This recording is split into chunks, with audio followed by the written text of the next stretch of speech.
DM ने डॉक्टरों से कहा मुर्गा बन जाओ, लटक जाओ, शर्म नहीं लग रही है? मरीजों के साथ खिलवाड़ कर रहे हो या बर्दाश्त नहीं होगा? हमारी चलती तो तुम लोगों को फांसी दे देता, लेकिन ये अधिकार हमें नहीं है। चला निकल निकल, ऐसे करके बाहर खदेड़ दिया। जिला स्वास्थ्य समिति की बैठक हो रही थी। मामला है एटा का। डीएम साहब कौन है? डीएम साहब के खिलाफ चिकित्सकों ने मोर्चा खोल दिया है। मामला पहुंचा है मुख्यमंत्री के यहाँ। डीएम हुजूर इतने गुस्से में क्यों हो गए? डॉक्टर चिकित्सकों ने कहा हमें भगवान कहा जाता है। एक भगवान जो परमात्मा के रूप में ऊपर है, दूसरा जीवन दान देने वाले हम हैं। हम भी ईश्वर के ही प्रतिनिधि हैं और हमें मुर्गा बनाएगा डीएम? 3 दिन का लड़का मुर्गा बनाएगा? एमबीबीएस की पढ़ाई मेहनत करके हमने किया है, एमडी किया है, तब डॉक्टर बने हैं। दोस्तों, यह मामला है उत्तर प्रदेश के एटा का और यह मामला अब इतना गंभीर होता जा रहा है कि कई जगह सेवाएं बंद कर दी गई हैं। अब प्रतीत होता है कि पूरे एटा में स्वास्थ्य सेवाएं बंद कर दी जाएंगी। इसका असर यह भी हो सकता है कि पूरे प्रदेश में चिकित्सक हड़ताल पर जाएं। इसका खामियाजा भुगतेगा मरीज। यह है डीएम प्रेम शंकर सिंह, 2014 बैच के यूपी कैडर के आईएएस अफसर हैं। मूलतः रहने वाले हैं बिहार के औरंगाबाद के। कई पुरस्कार इन्हें उत्कृष्टता के मिले हैं। काफ़ी कड़क दिमाग के डीएम साहब बताए जाते हैं और कड़क दिमाग इनका परिवार में भी है कि पत्नी से पट नहीं रही है। डीएम साहब का मामला तलाक का मामला संभवतः कोर्ट में चल रहा है। इनके ससुर जी का भी हमने बयान देखा, सासू माँ की का भी बयान देखा और पत्नी से इनका पट नहीं रहा है। ये अभी बयान देखा कि कह रहे हैं इनके ससुराल वाले कि किसी बैंकिंग सेवा की महिला से इनके संबंध है, निकटता है, इसलिए हमारी पुत्री के साथ ऐसा हो रहा है। चलिए, उनका व्यक्तिगत जीवन है या व्यक्तिगत जीवन नहीं हो सकता। जो भी कानूनी मामले आते हैं वो व्यक्तिगत नहीं हो सकते, उस पर जनता को हस्तक्षेप करने का अधिकार है। लेकिन करेगा कौन? आइए साहब, कोर्ट करेगा, अपना काम करेगा। जैसा होगा वह कोर्ट उनको सजा देगा, जो भी होगा चल रहा होगा। अब आइए हम बात करते हैं चिकित्सकों पर। डीएम साहब बहुत गुस्से में थे और उसमें उन्होंने गधा भी कहा, मुर्गा बन जाओ। अब कुछ बैठकों के बारे में बताता हूँ कि लाट साहब जब बैठक लेंगे, लाट साहब माने डीएम साहब, लाट साहब यानी कमिश्नर साहब, लाट साहब यानी डीजीपी साहब, कप्तान साहब, तो एक प्रचलन है। असल में अंग्रेज तो चले गए, लेकिन अंग्रेजी हुकूमत आज भी कायम है बहुत से मामले में, जैसे लाट साहब ने खड़ा किया। अब हम लोग तो बैठकों में रहते हैं तो ऐसा नहीं होता है, क्योंकि उसमें अधिकारी अपने आप को सुरक्षित महसूस करते हैं।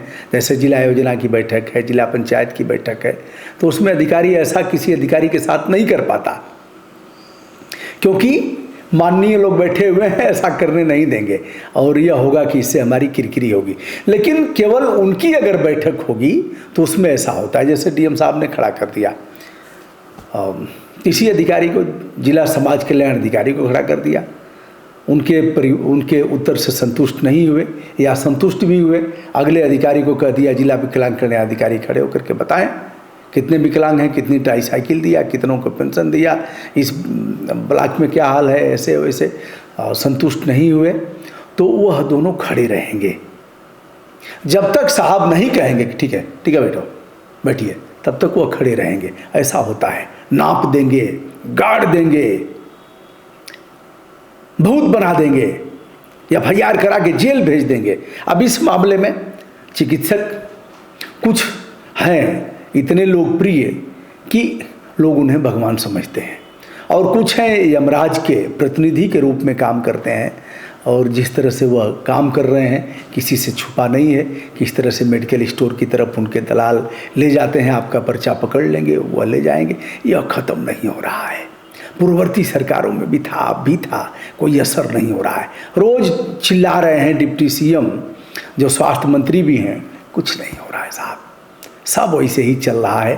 अब अगर इन लोगों को, अब मैं खराब बात कर रहा हूँ लेकिन दोहरा ही देता हूँ, अगर शर्म हो तो चलिए, हर ज़िले से मेडिकल कॉलेज अधिकांश ज़िलों में हो गए हैं, हर ज़िले से 25-25 ऐसे लोगों की सूची निकाल लें जिनके ऑपरेशन हुए हों, और उसमें फ़ोन करके पूछ लें कि ऑपरेशन हुआ,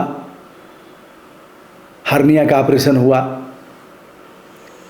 हाइड्रोसील का ऑपरेशन हुआ, आंत का ऑपरेशन हुआ, पथरी का ऑपरेशन हुआ, कैसे हुआ, आपसे कितना लिया गया, बाहर से दवाएं कितनी मंगाई गई, सब साफ साफ हो जाएगा। उसके बाद डिप्टी सीएम छटकेंगे नहीं जो सदन में छटकते हैं। लेकिन अभी है कि सदन में भी कोई नहीं है उस तरह का जो छटकना भुलवा दे। छटकने से विप्राय है कि छटकते रहते हैं। अरे विथ एविडेंस, हमको तो जब कहिएगा तब हम कलेक्ट कर देंगे। बहुत लड़ाई लड़के कलेक्ट करके लड़े हैं। सुधरो सुधारो वरना कुर्सी छोड़ो, ऐसा किया गया था। मरीज का नाम, मरीज के जो अभिभावक हैं उनका नाम, किस लिए आए थे, किस चीज़ का ऑपरेशन हुआ, किस डॉक्टर ने किया, कितना लिया, ऐसे कॉलम बना के उनका हस्ताक्षर कराया, बड़ी बड़ी जांचें कराई गई। लेकिन होगा क्या, ढाक के 3 पात, ऐसे ही होता रहता है। तो मैं कहना चाहूँगा आदित्यनाथ योगी जी से, उत्तर प्रदेश के सीएम साहब से, कि ऐसे 10-10 मामले हर जिले से निकलवा लें और फ़ोन करके पूछवा लें।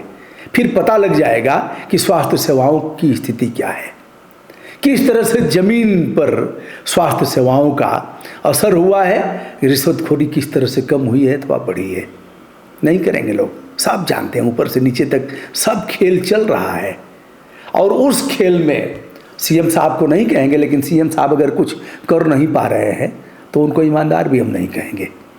ईमानदारी का मतलब यह नहीं कि ईमानदारी सुसुप्त हो। अरे भैया हम तो कुछ नहीं न कर रहे हैं, हम कहाँ, बताइए, देख लीजिए हमारा घर द्वार देख लीजिए, किस रहन सहन में हम रह रहे हैं, हम नहीं न घूस लेते। अरे तुम्हारे कपड़ा पर चढ़ के अगर ले रहा है घूस, तुम्हारे अगल बगल सटा हुआ है, कैसे ईमानदार मान ले।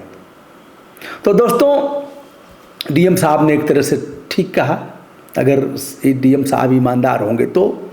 लेकिन तरीका यह खराब है। कलम चलाइए ना, कलम की तलवार चलाइए, रेत दीजिए उनको।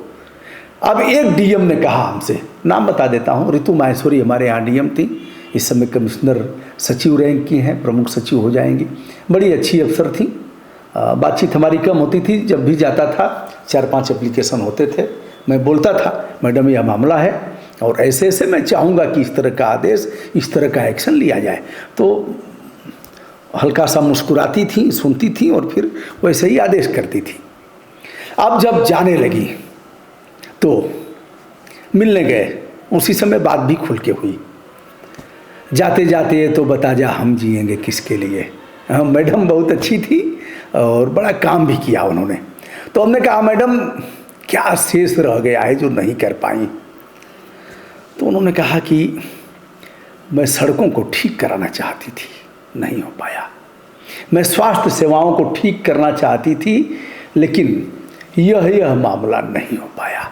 मैंने कुछ चिकित्सकों के लिए डीओ लेटर लिखा, लेकिन वहीं जाकर के अटक गया, नहीं हो पाया। तो मैंने वह पीड़ा देखा, मैडम की पीड़ा देखा। मैडम ने कहा आप जैसे आप लोग कुछ करते रहते हैं, ऐसे करते रहेंगे तो कुछ सुधार होगा।